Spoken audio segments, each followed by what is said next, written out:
সেটা হলো সংবিধানের 141 এর ক এর সংশোধনী।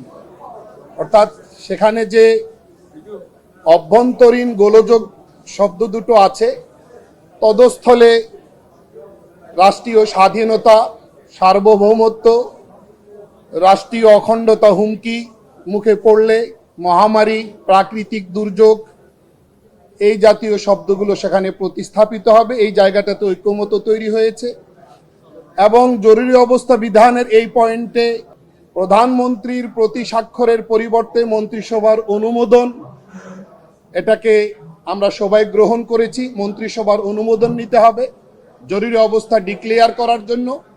সেই মন্ত্রিসভার বৈঠকে বিরোধী দলীয় নেতা কিংবা বিরোধী দলীয় উপনেতা অবশ্যই যুক্ত থাকবেন, এটি তো ঐক্যমত তৈরি হয়েছে। একই সাথে জরুরি অবস্থা জারি করা, এই বিষয়টি, ইমার্জেন্সি ডিক্লেয়ার করার এই বিষয়টি কোনোভাবেই যেন রাজনৈতিক হাতিয়ার হিসাবে ব্যবহৃত না হয়। মানুষের লাইফ টু রাইট, জীবনের জন্য অধিকার, এটা যেন খর্ব না হয়। মানুষের আদালতে মামলা দায়ের করার অধিকার যেন লঙ্ঘিত না হয়, সেই বিষয়গুলো ইনশিওর করতে হবে।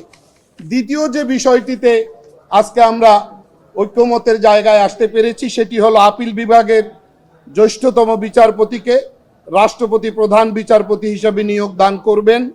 অবশ্য কোনো রাজনৈতিক দল বা জোট তাদের নির্বাচনী ইশতেহারে উল্লেখপূর্বক যদি জনগণের ম্যান্ডেট লাভ করে, তবে তারা সংবিধানে আপিল বিভাগের জ্যেষ্ঠতম 2 জন বিচারপতির মধ্য হতে যে কোনো একজনকে রাষ্ট্রপতি প্রধান বিচারপতি নিয়োগ করিবেন।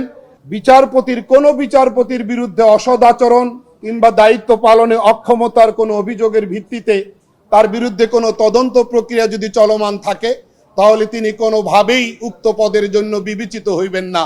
এইটা শর্তযুক্ত করে আমরা এই জায়গায় একমত হয়েছি।